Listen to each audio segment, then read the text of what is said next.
What's up, wolves? Tonight we're tying a few ugly threads together.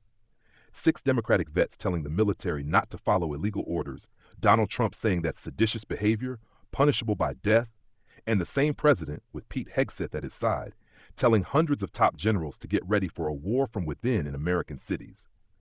That's not politics as usual. That's playing Jenga with the foundations. Here's the setup. 6 Democrats with military or intel backgrounds, Alyssa Slotkin, Mark Kelly, Jason Crow, Chrissy Houlihan, Chris DeLuzio, Maggie Goodlander, drop a 90-second video. The message is simple on paper. Open quote, "Your oath is to the Constitution. Threats can come from inside our own government. You can refuse illegal orders. You must refuse illegal orders." Close quote. They don't say Trump, but come on. If subtlety were a human, they strangled it in the edit bay. Trump loses his shit on Truth Social. He calls them traitors, says it's seditious behavior at the highest level, demands they be arrested and put on trial, then hits send on, open quote, "seditious behavior punishable by death," close quote. And to put the cherry on top, he reposts a rando yelling, open quote, "hang them George Washington would," close quote. Later, the White House crawls out to say, no, he's not really calling for executions. He's just saying sedition can be a capital offense. Sure. And I'm just describing physics if I stand next to you and say, falling from this height could kill you. Now add in Quantico.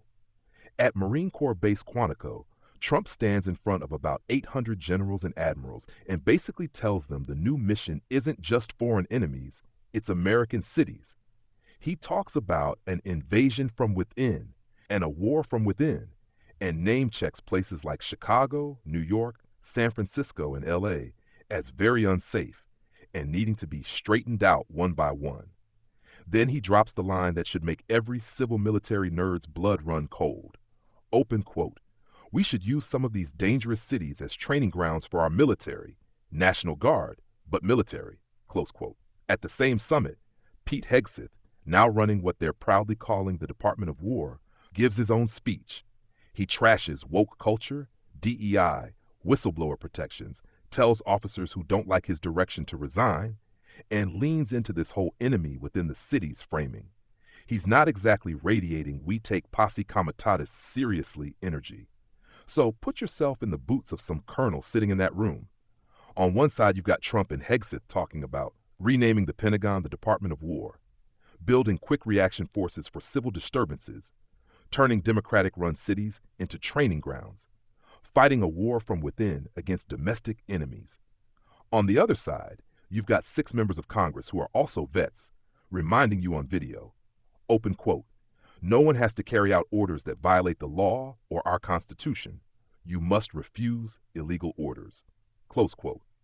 And Trump's response to that is seditious behavior, punishable by death. So the question is, were Slotkin, Kelly, Crow, Houlihan, DeLuzio, and Goodlander out of line? Or were they the fire alarm going off when someone starts playing with matches in a munitions depot? Legally, the principle in their video is boringly correct. Under the Uniform Code of Military Justice, troops are obligated to obey lawful orders and are not supposed to obey manifestly unlawful ones. That's the post-Nuremberg, you don't get to hide behind just following orders rule. The politics come from the timing and the obvious subtext. This isn't some evergreen, how to be a good officer PSA. It's dropped right as Trump and Hegseth are talking about using American cities as battle labs and cranking up domestic deployments. They're clearly saying, open quote, "If the commander-in-chief tells you to do something that crosses the line in New York or Chicago, remember who you really work for," close quote. Is it partisan? Yup. Is it risky for civil military norms? Also yes.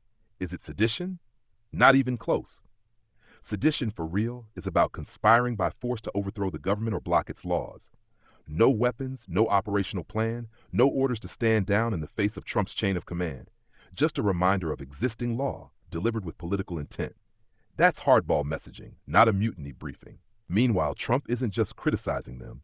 He's jumping straight to traitors, lock them up, punishable by death, and boosting fantasies about hanging them. That's not a legal analysis. That's a president doing stochastic cosplay of a firing squad. And here's where I bring you into it. If some random dude on Facebook posts, open quote, "These 6 traitor Democrats should be hanged," What they did is punishable by death. Close quote. He's getting his post-nuke for violent threats, his account suspended or banned, a non-zero chance of a friendly visit from federal agents asking, "So hey, you planning anything?" If he's unlucky, it gets back to his employer, and suddenly he's no longer a good fit for the company culture. When Trump does it, we get days of was he being literal or just rhetorical think pieces, a press secretary saying, no, he doesn't actually want executions. And then everyone moves on until the next explosion. Same kind of language, completely different consequences. That's the power gap in action. So was the video right or wrong given everything we know now? If you strip the logos and the tribal bullshit off, the core message of the video, your oath is to the Constitution, and you must refuse blatantly illegal orders, is right. You want that idea alive and well if presidents start fantasizing about troops rolling down American streets like Fallujah. The packaging, dropped right after training grounds and war from within speeches, with 6 Democrats and 0 Republicans, clearly aimed at Trump, is politically loaded and absolutely pulls the military deeper into the partisan storm.